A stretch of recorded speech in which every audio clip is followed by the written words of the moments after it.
하나님 아버지 감사합니다.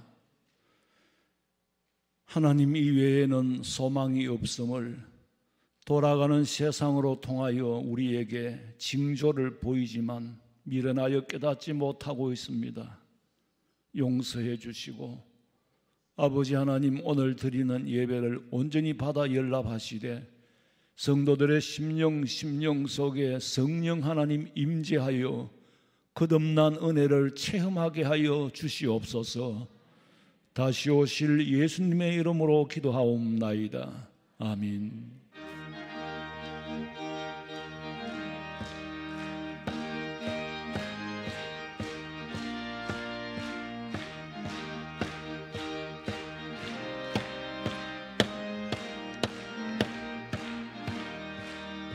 은혜가 풍성한 하나님은 믿는 자 한 사람 한 사람 어제나 오늘도 언제든지 편찮고 보호해 주시네. 주여 성령의 은사들을 오늘도 내려 주소서. 성령의 뜨거운 불길로서 오늘도 충만케 하소서. 정욕과 죄악에 물든 마음을 성령의 불길로 태우사 정결케 하소서. 태우소서.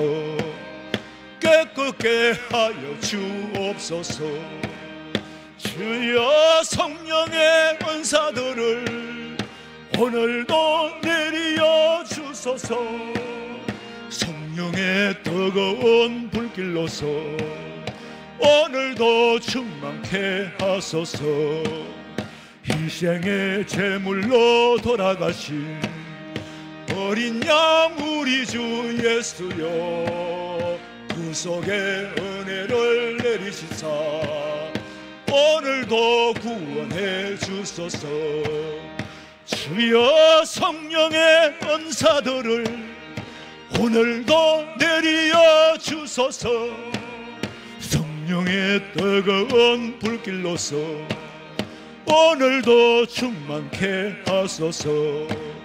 주님의 깊으신 은혜만을 세상에 널리 전하리니 하늘의 능력과 권세로서 오늘도 입혀 주옵소서. 주여 성령의 은사들을 오늘도 내려 주소서. 성령의 뜨거운 불길로서 오늘도 충만케 하소서. 아멘.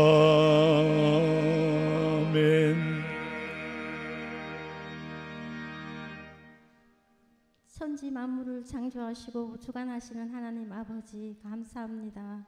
바쁜 하루를 보내고 이 저녁 시간 저희들의 발걸음을 교회로 인도하시고 예배 드리는 귀한 시간 허락하여 주셔서 감사합니다. 하나님의 사랑과 은혜로 풍성한 가을을 맞이하게 하시고 11월을 안전하게 보내게 하심을 감사드립니다. 부족하고 연약한 저희들 하나님 뜻을 알지 못하고 많은 죄를 지으며 살아가고 있습니다. 저희들의 죄를 회개하니 용서하여 주시고 주님의 보혈로 깨끗하게 씻어 주시옵소서. 하나님 아버지, 이 나라 이 민족을 지켜주시옵소서. 이 나라 대한민국이 하나님께 충성하는 거룩한 나라 되게 하옵소서. 많은 갈등과 분열로 혼란스러운 이 나라 대한민국을 아버지께서 다스려 주시고 통치하여 주셔서 하나님을 대적하는 악법들이 통과되지 않게 하여 주시고 하나님의 정의와 평화가 흐르는 나라, 국민들이 걱정이 없는 나라 이루게 하여 주시옵소서. 우리 교회를 지금까지 인도하여 주셔서 참으로 감사합니다. 온 성도들이 한 마음으로 하나님을 섬기게 하시고 하나님 뜻을 이루는 교회 되게 하옵소서. 우리 교회가 뿌리는 복음의 씨앗들이 많은 열매를 맺어 믿지 않는 영혼들이 구원받는 역사가 이루어지게 하여 주시옵소서. 항상 교회를 위해 애쓰시는 담임 목사님과 부교육자님들을 기억하여 주시고 축복하여 주시옵소서. 영육 간의 강건함을 더하여 주시고 성령 충만하게 하옵시며 가정과 건강을 지켜주셔서 목회 사역에 아무 어려움이 없도록 은총을 베풀어 주시옵소서. 성도들의 가정에 어려움이 없게 하시고 주님 주시는 소망과 평안을 누리는 가정들 되게 하옵소서. 이 시간 말씀 전하시는 목사님 크신 능력으로 함께 하시옵고 전해지는 귀한 말씀에 저희들의 심령이 새로워지고 믿음으로 승리하는 삶 살아가게 하옵소서. 항상 받은 은혜에 감사하며 말씀에 순종하는 저희들 되게 하옵시고 다시 오실 예수님의 이름으로 기도드립니다. 아멘.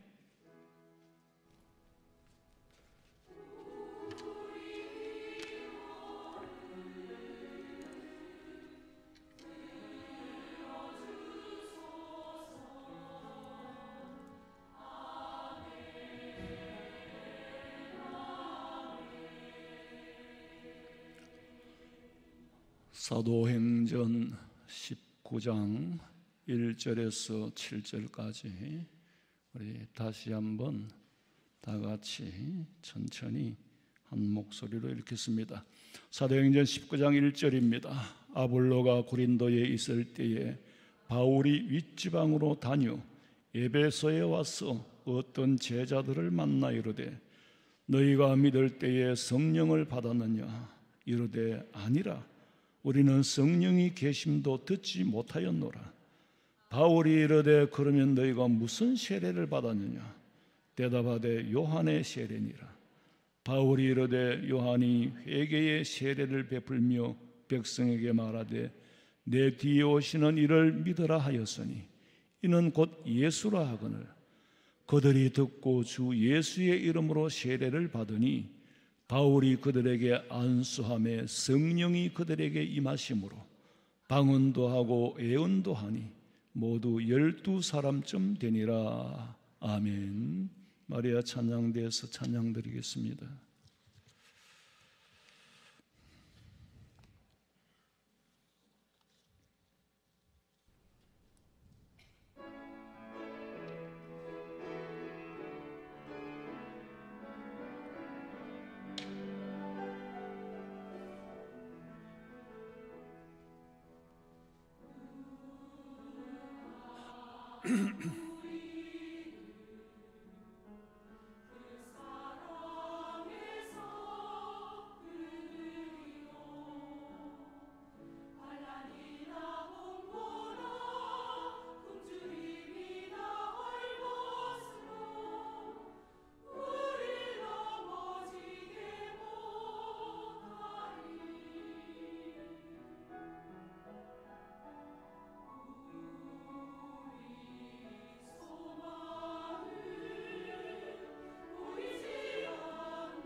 오직 예수님 외에는 소망이 없는 줄로 믿고 예수 안에서 소망을 가지시기를 주님의 이름으로 축원합니다.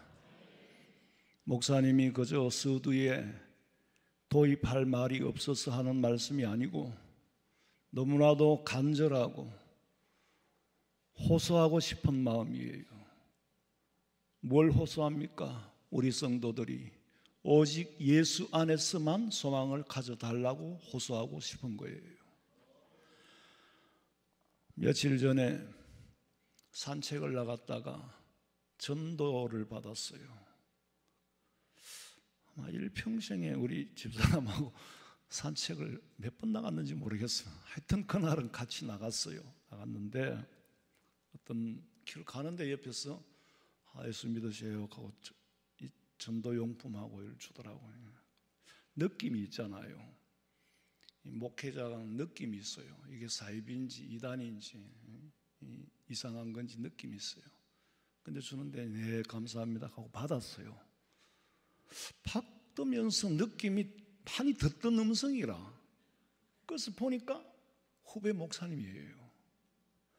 그냥 너무 오랜만에 만났거든. 그래 아무개 목사 아니냐 그랬더니 아이고 목사님 그러더라고. 서로 못 알아봤어요. 그만큼 이제 오래됐다는 거죠. 그래서 이제 산책을 하면서 얘기를 잠시 나눴는데 목사님 참 전도가 안 됩니다. 교인이 한 80명, 100명 가까이 됐는데 코로나 이후에 40명으로 줄었대요. 회복이 안 되네요 그러더라고. 코로나는 다 회복이 됐는데 교회는 왜 회복이 안 될까?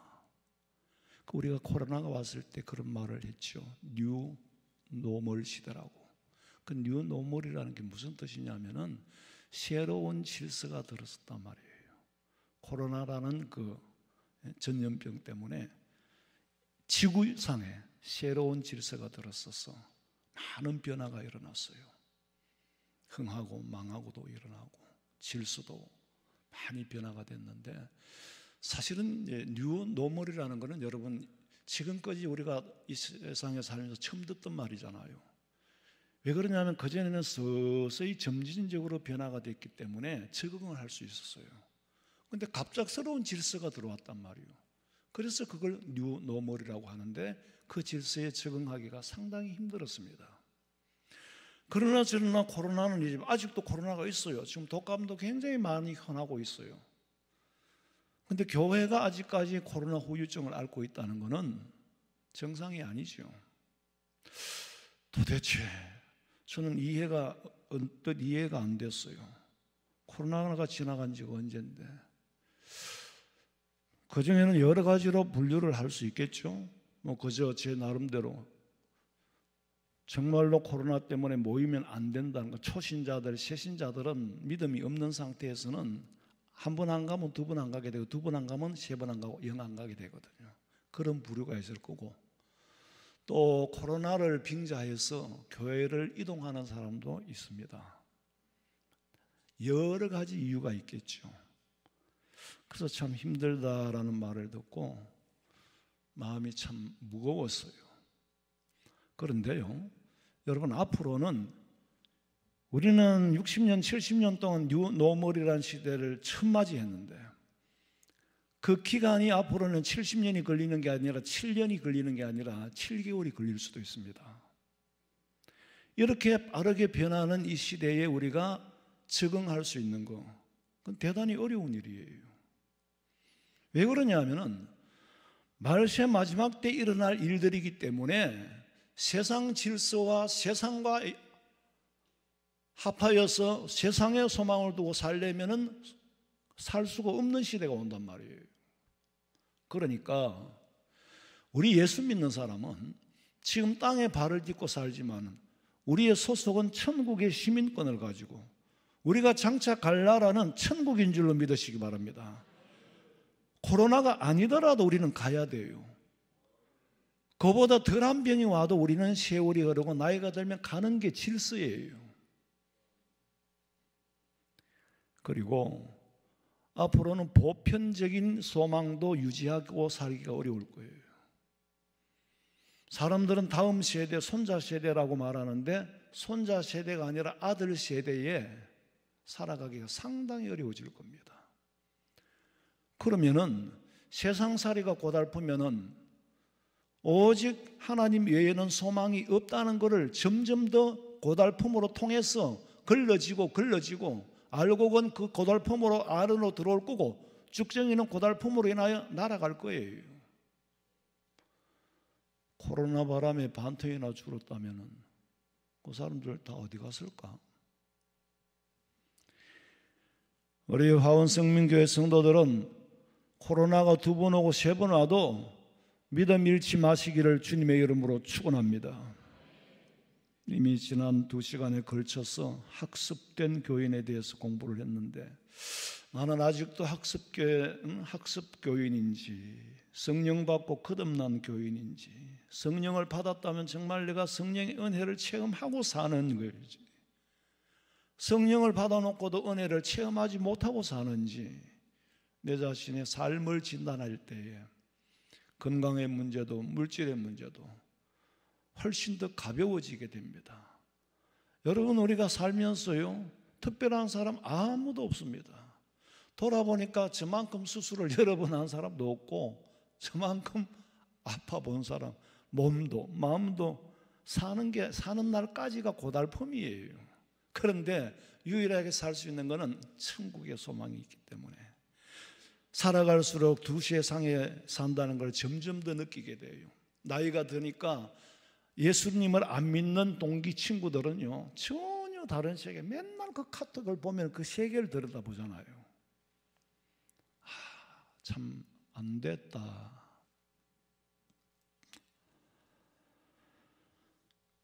학습된 교인으로 굳어지면은 썰익은 전병이 돼가지고 비린내를 풍기고 수십 년을 예수 믿고 교회 다녀도 믿음의 본질은 평생 모르고 교회를 왔다 갔다 하는 생활을 하게 됩니다. 예수님 말씀하시기를 주여 주여 하는 자마다 다 천국에 들어갈 것이 아니요 내 아버지의 뜻대로 행하는 자라야 천국에 들어간다 그랬어요. 바울이 에베소에 갔을 때에 성령을 받았느냐라고 물었더니 에베소 사람들이 하는 말이 성령이 계신다는 걸 듣지도 못했습니다 그래요. 그때 바울이 예수님의 이름으로 세례를 주고 그들에게 안수를 하였더니 성령이 그들에게 임하여서 방언도 하고 예언도 하더라. 전혀 다른 새로운 질서가 거기에 심어진 거예요. 학습된 교인이 이제는 성령 받은 교인이 된 거예요. 그렇다면 그들이 받은 요한의 세례는 왜 아무런 역사가 일어나지 않느냐? 아시는 대로 요한은요 아주 대놓고 정죄를 하면서 거의 협박에 가까운 회개를 촉구합니다. 마태복음 3장 7절 봐요. 요한이 많은 바리새인들과 사두개인들이 세례 베푸는 대로 오는 것을 보고 이르되 독사의 자식들아 누가 너희를 가르쳐 임박한 진노를 피하라 하더냐. 야, 대놓고 세례 요한에게 오는 사람을 이 독사의 자식들아 누가 너희를 가르쳐 임박한 진노를 피하라 하더냐. 이 말은 피하지 말아야 될 이놈들이 왜 왔느냐. 진노를 받아야 할 이놈들이 누가 시켜서 진노를 피하려고 여기에 보내더냐 그 말이에요. 피할 자격이 없는 사람들이 왜 세례받을 이 자리에 나왔느냐. 대놓고 그냥 정죄를 하는 거예요. 예수님을 십자가에 못 박아 죽인 사람들이 회개도 하지 않고 이 자리에 나왔으니까 책망할 수밖에 없죠. 그래서 어떻게 하라고? 마태복음 3장 8절에 보니까 그러므로 회개에 합당한 열매를 맺고. 세례 요한은 유대인들이 메시아 초림의 메시아가 왔음에도 불구하고 그 메시아를 받아들이지 않았다는 거. 장차 될 일을 훤히 보고 있어요. 너희들이 회개하기 전에는 아브라함의 자손이라 아브라함의 후손이라 말하지 마라. 마태복음 3장 9절. 속으로 아브라함이 우리 조상이라고 생각하지 말라. 내가 너희에게 이르노니 하나님이 능히 이 돌들로도 아브라함의 자손이 되게 하시리라. 니들이 아브라함의 후손이라고 한다면은 차라리 이 돌들로도 아브라함의 자손이 되게 하느라. 니들 마음은 돌같이 굳었고 니들은 생명이 없어. 회개하지 않는 사람에게 남은 건 심판뿐이라는 거예요. 3장 10절 이미 도끼가 나무 뿌리에 놓였으니 좋은 열매를 맺지 아니하는 나무마다 찍혀 불에 던져지리라. 회개하지 않는 자가 받을 심판을 직설적으로 선포하고 난 다음에 뭐라고 말합니까? 11절 봐요. 나는 너희로 회개하게 하기 위하여 물로 세례를 베풀거니와 내 뒤에 오시는 이는 나보다 능력이 많으시니 나는 그의 신을 들기도 감당하지 못하겠노라. 그는 성령과 불로 너희에게 세례를 베푸실 것이요. 요한이 주는 세례는 무슨 회개? 무슨 세례? 회개를 위한 물 세례라. 그러나 내 뒤에 오시는 예수님의 세례는 성령과 불로 너희에게 세례를 베풀 것이라. 우리는 요한의 세례도 받고 성령과 불로 불 세례를 받으시기를 주님의 이름으로 축원합니다. 예수 믿는다고 하는 사람들 가운데도 물 세례는 받았지만은 성령 세례는 받지 못하면은 거듭난 삶을 살 수가 없고, 성령 세례를 받았지만은 생명이 없어. 왜? 기도하지 않고 말씀을 쫓아 실천하며 살지 않기 때문에 변화가 없는 거예요. 바울은 다메섹 도상에서, 다메섹 도상이 뭡니까? 다메섹으로 가던 길에서 예수님을 만났잖아요. 성령이, 예수님 만났는데 성령으로 통하여 만난 거예요. 가던 길에 성령의 조명을 받고 그 자리에 거꾸러져서 당신은 누굽니까? 그랬더니 나는 네가 핍박하는 예수다. 예수님과 성령을 동시에 만난 거예요. 그래서 바울이 지금 에베소에서 행하는 세례는 물 세례가 아니라 성령 세례다. 성령 세례를 받아야 거듭난 그리스도인의 삶을 체험할 수가 있어요. 요한이 광야에서 외치기를 독사의 자식들아 회개하라고 외칩니다. 회개하지 않으면 찍어버릴 거라. 임박한 심판에 대해서 강하게 외쳤어요.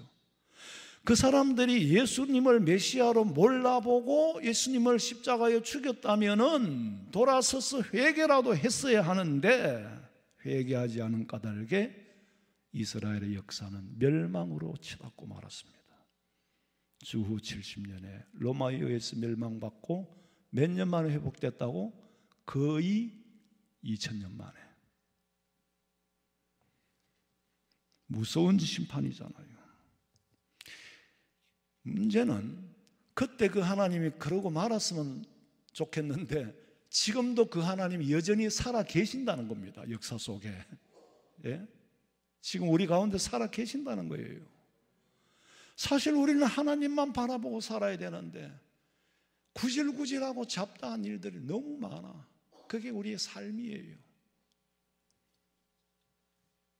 그렇다고 주님 오실 날만 기다리고 하늘만 쳐다보고 멍하니 앉아있을 수는 없는 거고, 삶 속에서 항상 프라이어리티, 최우선은 예수님 마음에 모시고 성령님 마음에 모시고 성령 하나님이 내 마음속에 떠나지 않기를 사모하는 마음, 그 믿음을 유지하시기 바랍니다. 만약에 이스라엘 백성들이 회개를 했다면은 이스라엘의 역사는 전혀 다른 방향으로 하나님께서 인도를 하셨을 거예요. 회개한다고 뭐 울고 불고 뭐 난리지 그러지 말고 회개에 합당한 열매를 맺어라 그랬어요. 그랬더니 어떤 사람들이 와서 하는 말이 어떻게 하면 좋을까요? 그랬는데 예수님께서 하시는 말씀, 옷이 두 벌 있는 자는 없는 자에게 나누어 주고, 세리가 와서 우리는 어떻게 해야 됩니까? 그랬더니 정한 세금 외에는 거두지 마라. 당시에 로마의 압제하에 있었기 때문에 우리가 일제하에 있듯이 세금을 지나치게 거두어서 갖다 바치고 중간에 떼먹은 거예요. 시간이 오래 갈란가 모르겠는데 로마의 식민지로 있었기 때문에 세리 마테나 그 다음에 사개오 같은 사람들이 이 입찰을 보는 거예요. 나는 달성군에 500억을 거두겠습니다. 그러면 안철모 집사님, 나는 600억을 거두겠습니다. 입찰을 보는 거예요. 입찰을 봐가지고는 700억을 거다가 100억은 챙기고 600억만 갖다 바치는. 그러니까 이스라엘 사람들이 봤을 때는 셰일이는 사람도 아니라는 거예요. 셰일이라 그러면 아주 그냥 진절머리 나는 아주 못된 사람으로 인식이 되어 있었어요. 그러니까 세금 정한 거 외에 거두지 마. 가이사의 것은 가이사에게로, 하나님의 것은 하나님에게로.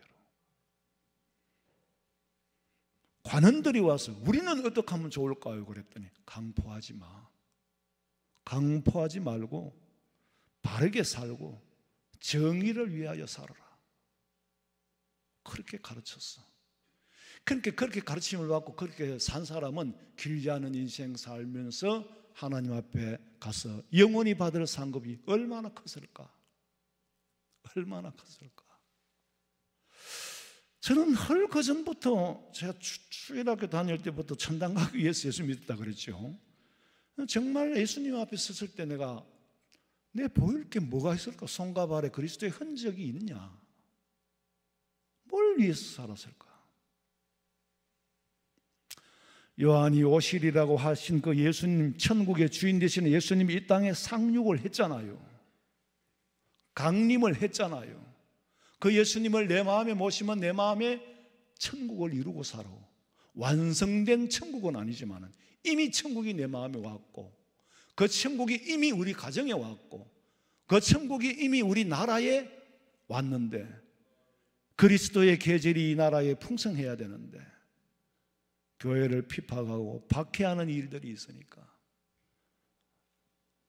어떤 환난이 와도 우리는 믿음 지킬 수 있는 참 성령 받은 사람이 되어야 돼요.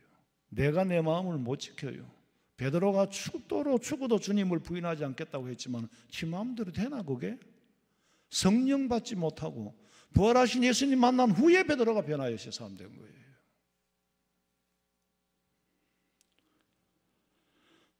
요한이 회개하라 천국이 가까웠다고 외친 그 천국은 예수님이 오실 때가 가까웠다는 말이고, 그 뒤에 예수님이 오셔서 회개하라 천국이 가까웠다는 말은 종말에 천국이 가까운다는 거예요.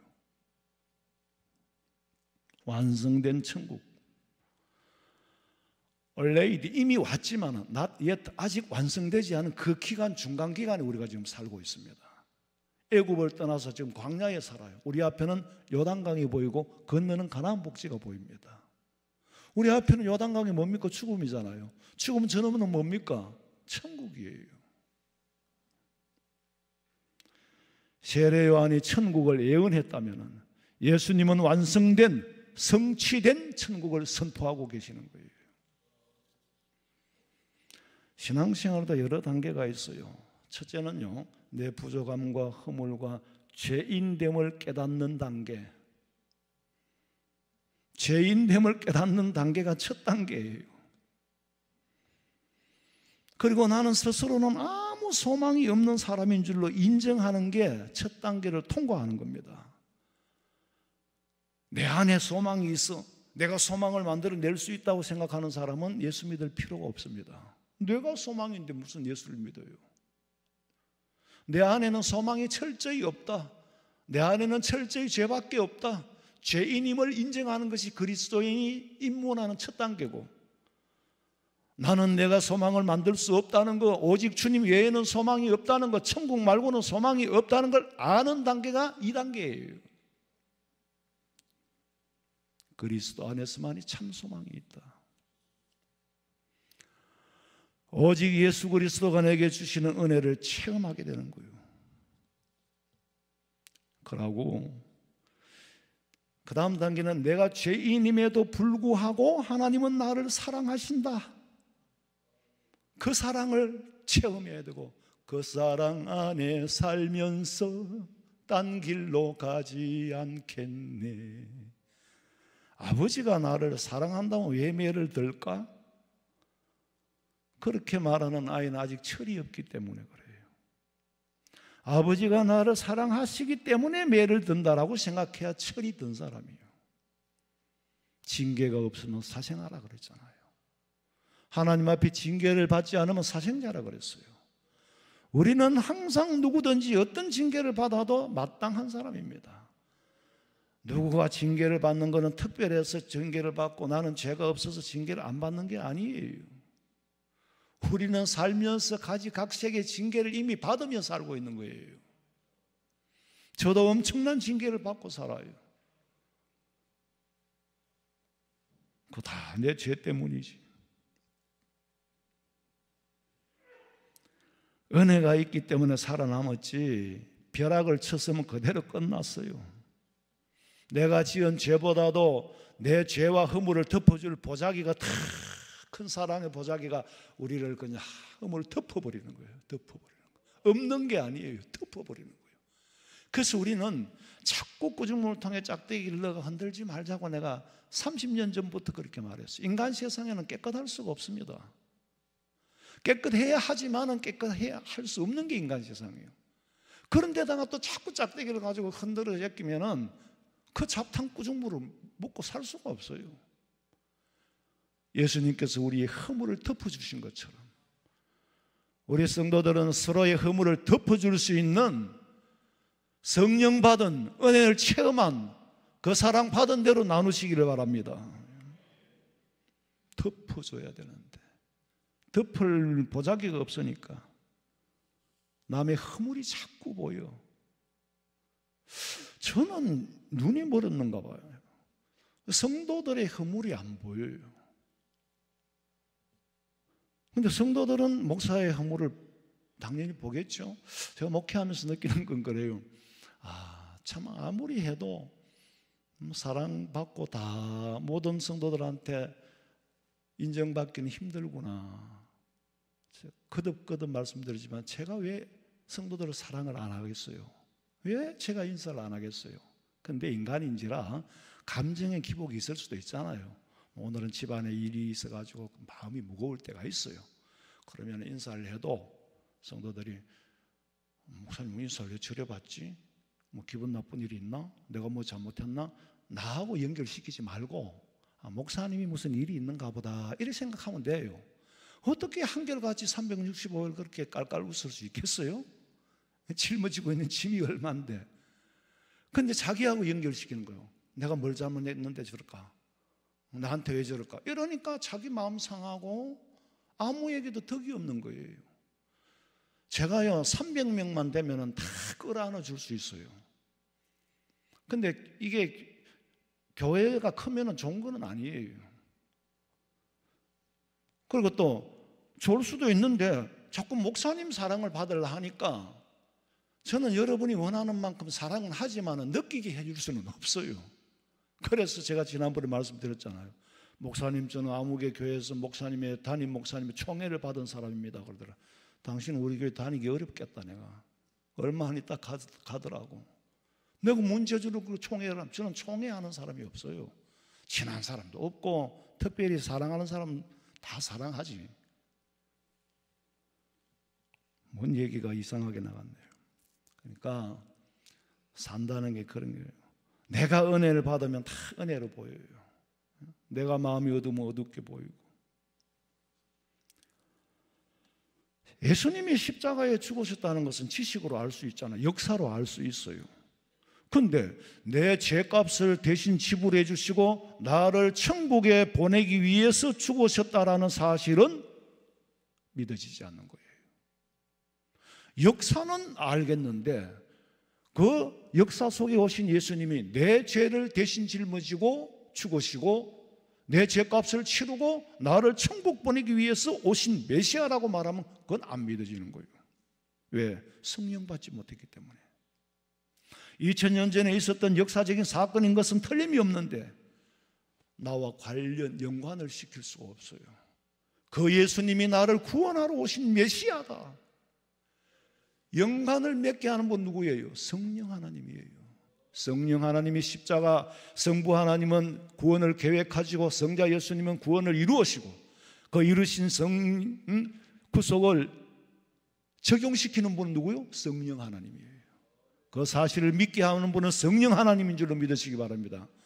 우리는 믿음이요 말씀의 터 위에 바르게 서 있어야 돼요. 옳고 그름을 분명히 알아야 돼요. 어렵지만 교리도 알고 믿음 생활을 해야 돼요.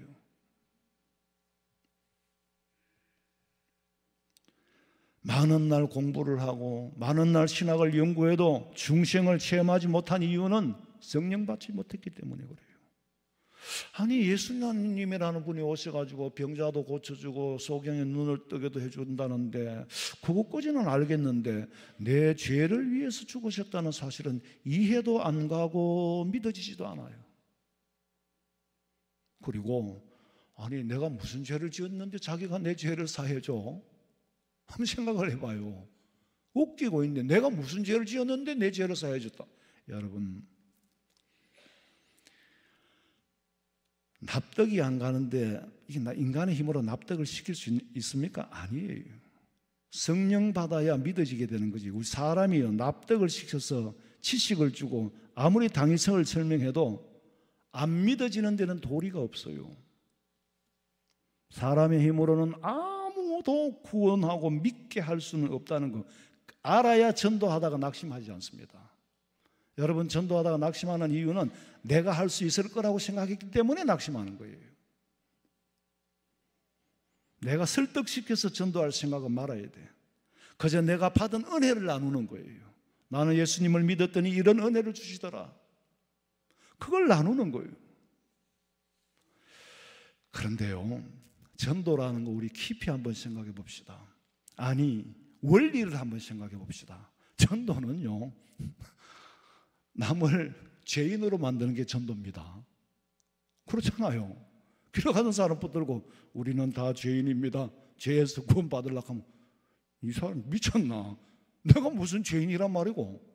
아니, 길 가는 사람 붙잡고 우리는 다 죄인입니다. 죄로 인해서 지옥 갈 수밖에 없습니다. 이 사람 돌아왔나? 사람을 죄인 만드는 게 전도라니까. 그러니까 깊이 생각해 보세요. 당신은 죄인이라는 것을 전제하고 죄에서 벗어나는 길을 가르쳐 주는 게 전도거든요. 그렇잖아요? 전도 받는 사람의 입장에서 이 세상에 시금벙진 사람이 나보고 죄인이래. 나보고 예수 안 믿으면 지옥 간대. 이 예수죄인들이 완전히 미쳤구만. 직설적으로 당신은 죄인이라서 천국 갈 수 없는데 내가 천국 갈 길을 가르쳐 줄게요. 이거거든. 그게 전도라니까. 그렇잖아요. 틀렸습니까? 전도의 원리가 그렇다 이거예요. 우리가 하고 있는 전도를 한번 연구해 보세요. 당신은 죄인입니다. 내가 죄인에서 죄를 벗겨줄게요. 당신은 지옥 갈 사람이요. 내가 천당 갈 길을 가르쳐 줄게요. 그게 전도라니까. 그리고 그 다음에 하시는 말씀이 그래도 하나님은 당신을 사랑합니다. 당신 죄인이고 나도 죄인이고 우리 다 죄인인데 그래도 하나님 당신을 사랑합니다 하니까 더 의의가 없는 거예요. 더 의의가 없을 수밖에 없잖아요. 기가 막히는 거예요. 이 사람이 돌아도 보통 되는 사람이 아니다. 그래도 우리를 사랑해 줍니다. 한번 생각해 보시고 예수 믿는 우리는 당연한 걸로 받아들이지만 안 믿는 사람 입장에서는 돌아도 보통 돈 사람이 아닙니까? 우리가 하고 있는 일이 그렇게 어려운 일입니다. 사실은 당신을 사랑한다는 말 속에는 뭐가 전제되어 있어요? 당신은 사랑받을 자격이 없다는 게 전제가 되어 있습니다. 사랑받을 수 없는 사람을 사랑한다는 말이에요. 그게 사랑받을 수 없다는 말이 전제됐다니까. 죄인이라는 게 전제됐다니까. 지옥 갈 수밖에 없다는 게 전제됐다니까. 그러니까 그 소리를 들은 초대교회의 유대인들은 돌멩이를 던지고 난리를 친 거예요. 당신이 아무리 잘났다고 해봤자 아무것도 아니요. 형편없다는 걸 전제하는 거거든. 당신이 공부를 하고 높고 낮고 부하고 가난하고 다 소용없어요. 예수 믿어야 천당 가요. 그러니까 그걸 스스로 인정하는 것. 죄인임에도 불구하고 하나님께서 나를 사랑하신다는 것을 인정하고 깨달아야 율법과 은혜의 관계를 아게 되는 거예요. 율법은 우리를 죄인이라고 말해요. 은혜는 우리를 용서해 주는 사랑이라고 말해요. 율법 하에 있던 우리는 은혜 안에 살아갑니다. 율법 안에 매여 있던 우리가 은혜 안에 살게 됐단 말이에요. 예수 그리스도의 보혈의 피로 믿으시기 바랍니다. 그리고 이제 성령 세례를 받은 사람은 방언도 하고 예언도 하더라. 여러분 잘 해석해야 되는데 방언을 바르게 이해해야 돼요. 방언이라고 하면 우리가 요새 말하는 방언이 있습니다. 성경에 있으니까 방언이 있어요. 기도원에 가면은 그런 방언 많이 하대요. 아무래도 내가 듣기는 문제란 대가리 까라, 문제란 대가리 까라, 자꾸 그런 소리 들리더라고요. 그게 사도행전적인 방언과 고린도서의 방언이 다릅니다. 쉽게 말하면 사도행전의 방언은 서로 알아듣지 못하던 사람들이 여러 나라의 사람들이 모여가 각국의 말을 했는데 자기 나라 말로 했는데 듣는 사람은 자기 나라 말로 들어요. 내가 한국어로 했는데 미국 사람이 한국어가 영어로 들리고 저 사람 영어로 말했는데 나의 귀에는 한국어로 들리는 거예요. 듣는 방언, 말하는 방언. 그래서 의사소통이 된 거잖아요. 그게 사도행전적인 방언이에요. 근데 고린도서에서 방언은 알아듣는 말을 놔둬놓고 못 알아듣는 말을 하는 거예요. 문제란 대가리 까라, 문제란 대가리 까라, 문제란 이런 거 하는 거예요. 거기에는 뭐가 필요하다? 해석이 필요하다. 해석하지 못하면 알아듣지 못하는 사람에게 미쳤다 소리를 듣지 않겠느냐. 두 가지 방언이 있다는 거. 그럼 오늘 성경에는 사도행전적인 방언. 각처에서 모였던 사람이 사도행전에서 성령 받고 난 다음에 자기 나라 말도 알아듣더라. 베드로가 설교하는 말을 다 알아듣는 거예요. 말이 틀리고 언어가 다른데도 불구하고 다 알아듣더라. 언어의 일치를 이루었어요. 그럼 언어의 일치 이전에는 혼잡이 있었잖아요. 원래는 하나였는데 언어와 구음이 하나였더라. 소리가 하나고 듣는 게 하나였는데 사람들이 바벨탑을 쌓는 바람에 하나님께서 언어를 혼잡게 만들어 버렸잖아요. 또 의사소통이 안 되게 만들어 버렸어. 회로를 바꿔 버렸어. 의사소통이 안 되니까 바벨탑을 쌓을 수가 없어요. 그래서 흩어지게 된 게 인류 역사란 말이에요. 그래서 말도 다 서로 다르단 말이에요. 그런데 사도행전에서 성령이 역사하니까 그 흩어졌던 말이 뭐가 됐더라? 하나가 됐더라. 그게 천국의 회복을 맛보기로 보여주는 거예요. 천당 가면 다 한국어만 해도 돼요. 언어가 하나예요. 뭐 번역기 그런 거 필요 없어요. 저는 사도행전을 읽으면 계속 이상하게 사도행전 읽으면 힘이 나요. 성령의 역사가 지금 제 눈앞에 막 일어나는 것 같은 그런 힘을 얻으니까 너무 행복해요. 사도행전을 말씀을 준비하고 기도하면은요, 무궁무진한 은혜를 내가 먼저 받아요. 받은 걸 제가 그대로 전달하는 건 내가 능력이 없어서 못하는 건데, 성령 세례 받으면은요, 내 마음속에 살아서 역사하고 영혼을 살릴 수 있는 복음을 증거할 수 있다는 거예요. 참 그리스도인 됨은 성령 충만함을 말합니다. 우리 성도들은 다 성령 세례 받으시고 이미 여러분은 받은 거예요. 문제는 선물을 보따리 받아놓고 풀지를 안 해. 뭐가 들은지도 몰라. 이미 우리가 받은 은혜는 무궁무진합니다. 성령으로 통해 받은 은혜가 무궁무진한데 깨닫지를 못하고 있어. 왜? 기도하지 않으니까. 기도하면은요, 감사하면은 조목조목이 너무너무 받은 은혜가 커서 하늘을 두루마리로 삼고 바다를 먹물로 삼아도 다 기록할 수 없겠네. 세상이 아무리 혼잡하고 혼란해도 우리가 예수 안에서 천국의 소망을 두고 주님이 나와 함께 하신다면 코로나도 이기고 독감도 이기고 어떤 환난과 역경과 시련이 와도 넉넉히 이길 수 있는 줄로 믿으시고 성령의 은혜를 사모하시기를 주님의 이름으로 축원합니다. 자비로우신 아버지 하나님, 사도행전적인 성령 충만함을 허락하여 주시고 이미 받은 바 성령의 은혜를 깨닫게 하여 주시옵시고 깨달음으로 인하여 감사하게 하시고 감사 속에 주는 소망을 얻게 하여 주시옵소서. 인생사가 누구든지 나름대로는 다 고달파 힘들게 살아갑니다. 하오나 우리 예수 믿는 자들에게는 공통적으로 천국이 우리를 기다리고 있고 멸류관이 기다리고 있고 이 땅에 임마누엘 하나님이 나와 항상 동행한다는 사실을 믿고 흔들리지 말고 믿음 지켜 승리하게 하여 주시옵소서. 다시 오실 예수님의 이름으로 기도하옵나이다. 아멘.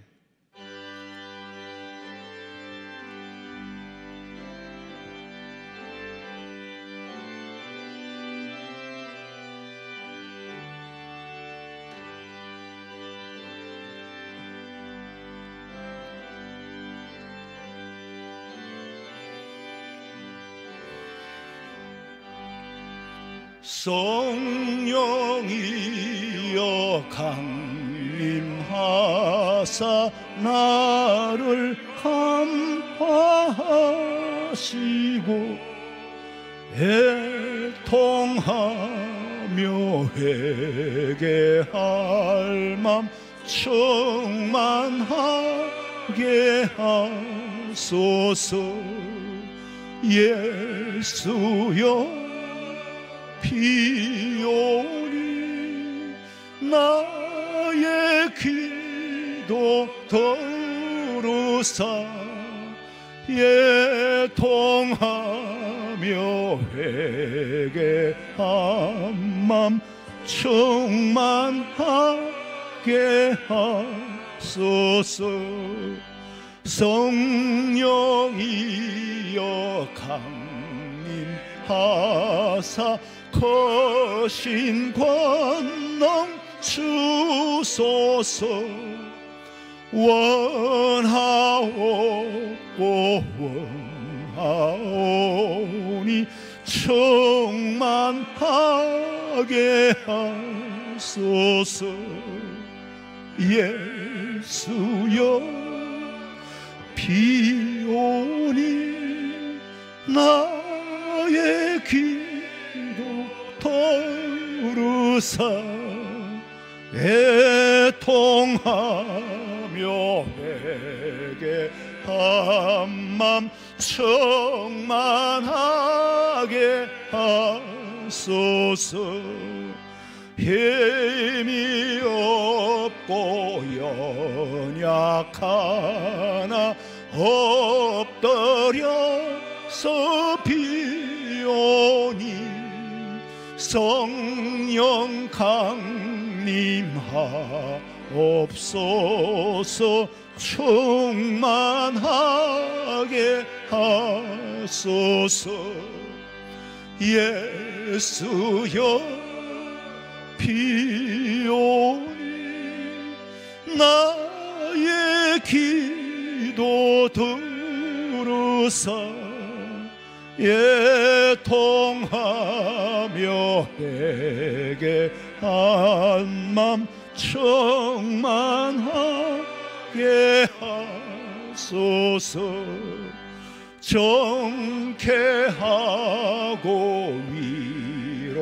위로하사 복을 받게 하소서.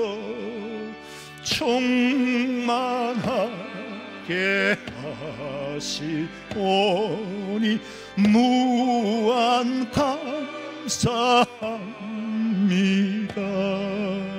예수여 비오니 나의 기도 들으사 애통하며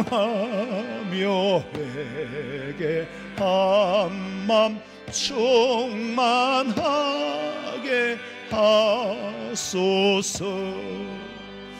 아멘.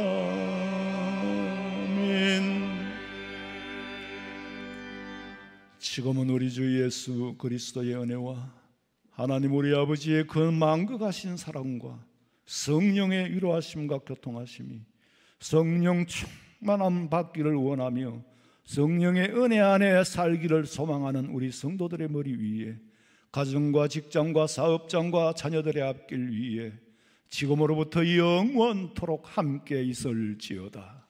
아멘. 아버지,